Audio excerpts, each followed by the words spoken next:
Ahoy and welcome back once again to the channel, and welcome to this AliExpress haul video. Today I'm going to show you 6 AliExpress watches, and by the end of this video you're going to know whether or not any of these watches are for you. If you are of course interested in picking up any of these watches, I would highly recommend picking up your AliExpress stuff during one of the many sales they have each year, and there is one fast approaching the 11th of the 11th sale. I'll put some affiliate links in the video description. Some of these watches were sent for free, some of them I've paid for, some of them are good, yeah, and some of them not so much.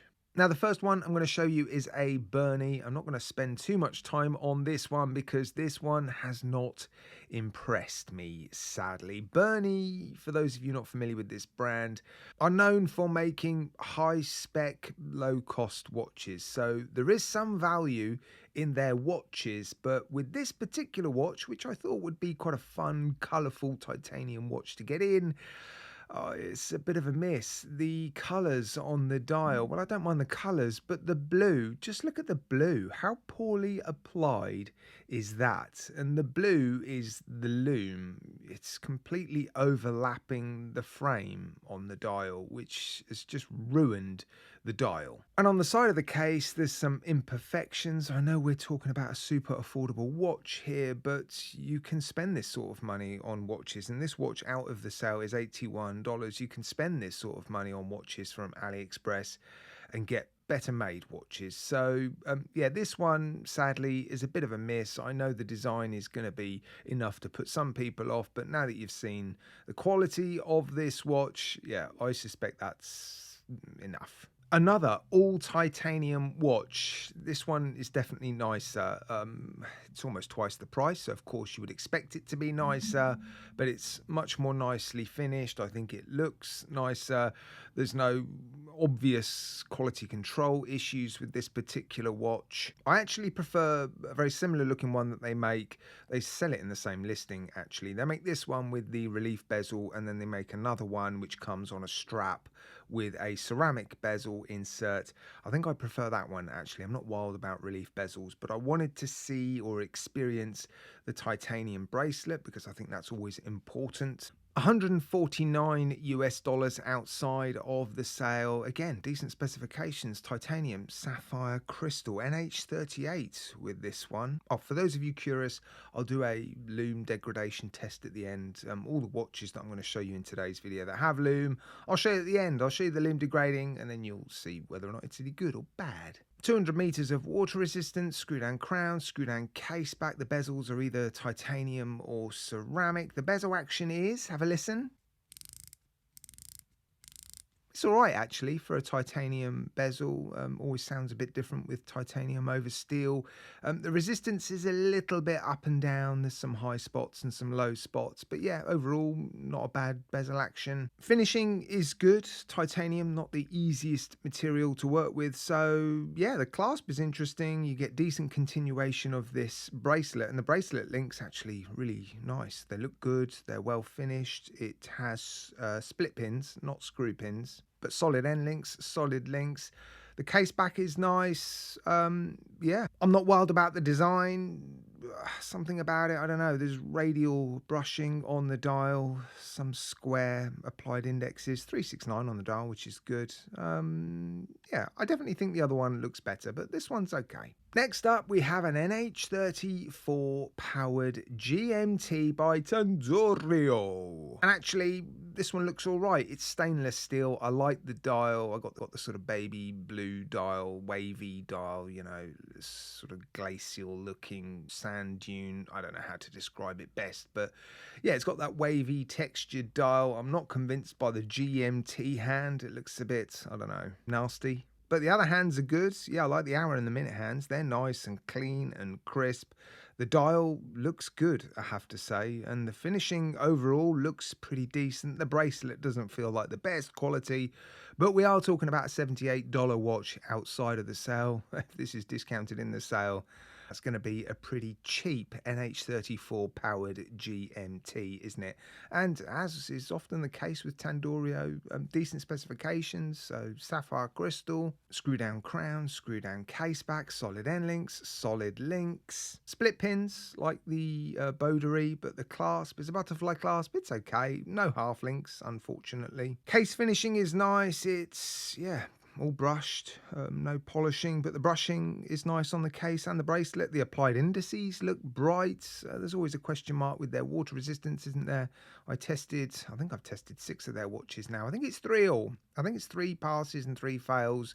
Maybe it's 4 and it's 2 all. I don't know. It's even. Anyway, I might do some water resistance tests with these watches on our watches too. Yeah. So as is often the case with Tandorio, you sort of wrap up your comments by saying, for the money, we shouldn't complain, should we? I think it looks pretty good. We're now going to move on and talk about their heavyweights that I've got to show you in this video. The first one is a fairly new release by San Martin, an SN0116. It is a vintage inspired diver. So 3 hands on this particular dial, a sort of distressed aluminium bezel insert, a vintage inspired dial. This has proven to be one of their most popular models. It's a very versatile watch, actually. It's not big for a dive watch. Incredible specifications, as you would expect. And of course, the build quality is there. Yeah, it's a great looking watch, this one. I like the colours. The lume is going to be impacted by that pigment and the fact that it's applied directly onto the dial. The bracelet, I'm not wild about beads of rice bracelets, but it works. Beautiful case on this particular watch. It's one of the reasons why I think this one has proven to be a very popular one. Great clasp, just, you know, unbeatable specifications and build quality. Of course, you're going to pay a bit of a premium for it. Outside of the sale, $234 US. If you can pick this watch up or any of these SN0116s for around $200 during the next big sale, incredible value for money. Yeah, those of you that have handled San Martin watches know what you're getting. So yeah, this could be a popular one. As could this next one, actually. It is a vintage inspired GMT by Bollinger. This is the 3rd of 3 new watch releases from Bollinger that all feature all stainless steel bracelets. Something that's been in short supply from their lineup, I think. They've made a lot of great watches, but a lot of them have come on leather straps. All stainless steel watches were in short supply. They did have some, but there weren't that many, and they've added 3 cracking options recently. I've reviewed the other 2, and yeah, this is the 3rd one. A 200-meter water-resistant NH34 powered vintage-inspired GMT. That's a bit of a mouthful, isn't it? Yeah, it's a cracking-looking watch. Comes on this beautiful bracelet. Oh, I've said it many, many times. Bollinger do things right. Oh, that date window, though. Whoa, I don't know. That's a bit of a shame, isn't it? Black dial, white date window. At least there's no Cyclops. I know Simon will be thrilled about that. He's not wild about Cyclopses. Their specifications, though, are on par with San Martin, so you get all the good stuff. You know, decent build quality, solid everything, sapphire crystal with AR coating, bezel action. Let's have a little listen. Oh, that's nice. Oh, that is smooth. Oh, that is nice. Yep, that is good. 48 click bi-directional bezel action, and it is beautiful. 2 pieces of sapphire crystal as well. The bezel insert is sapphire. They're not my favourite, but of course when you're making a vintage inspired watch like this, it's the sensible option, isn't it? And it's curved as well. It looks really, really nice. The crystal on the dial is lovely. Those applied indices, oh yeah, really, really nice. The dial's quite small. The markers on the dial small, but again, they're going for that sort of vintage look, aren't they? So it works. It's just the date window for me, I think. Just sort of stands out a bit too much. But another cracking offering by Bollinger. Yeah, they're nailing it at the moment, aren't they? Nice. Let's move on to the last one, which is a little bit special. Oh, before we do, that Boltony, $296 outside of the sale. Ooh, if I've got a discount code for any of these watches that's valid before the sales start, I'll put it in the video description. Yeah, I'd like to see that price come down. They are great watches, but still, almost $300.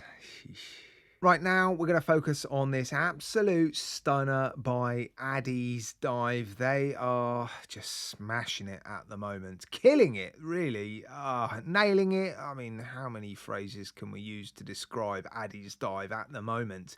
This watch is unbelievable value. At the moment, outside of any big sale, $51. It houses, yeah, it's not an automatic, but it's got the VH31 Seiko quartz movement in it. So the second hand ticks 4 times every second. And us automatic watch lovers, we don't mind that quartz movement, do we? Because we don't have this sort of floppy second hand missing all the minute markers. And so, yeah, it's a great decision. And it is a gorgeous watch. The dial is stunning. The steel finishing is outrageous for $50. The colour of the dial is beautiful. They've got that scripted Addy's Dive on there, some applied markers. The hands are, honestly, it's outrageous, this watch, for $50. There is one imperfection, unfortunately. It does happen. There's a speck of something on the inside of the crystal at around the sort of 10 o'clock marker, a black dot on the underside of the crystal, which... oh, it really gets my goat when that happens. It's obvious to the naked eye. I can see it without looking through a macro lens. So I could remove the case back and the movements and dial and just sort of puff that out with my little puffer, which I will probably do. But yeah, not everybody's able to do that. And of course, there's always risks involved. Oh, it's irritating, isn't it? But it's a one-off. It's one of those things. It happens every now and then. The rest of the watch is sensational. The bracelet is, well, it's not as good as the watch. It's okay. The end links to the first link, a bit loose and wobbly, but the clasp is nice. The finishing on the clasp is really, really good. Milled inner elements. Again, $51 out of the sale. It's just phenomenal. I should probably share some of the specs, shouldn't I? The crystal sadly isn't sapphire. I think that would have been a stretch too far. But yeah, 316L stainless steel, 100 meters of water resistance, screw down crown, screw down case back, solid bracelet, solid end links, solid links, milled inner elements to the clasp. I think the only thing missing from this watch to make it the best ever value for money available watch on AliExpress is sapphire crystal. And honestly, for this sort of money, you shouldn't expect it. Certainly not a piece of double domed box sapphire crystal with AR coating. It's just not going to happen. But if you can look past that and that little speck on the inside of my crystal, yeah, insane. What a difference to the Bowdery at the beginning, eh? I mean, you see these two watches side by side. Oh, it's just no contest, is there? Shame, really. Don't like to ever be disappointed by AliExpress watches, but it does happen, you know. It does happen every now and then. Right, guys? Happy shopping during the sale. If you end up using my links, thank you so much. I appreciate it. Take care, guys. Hope you enjoyed the vid.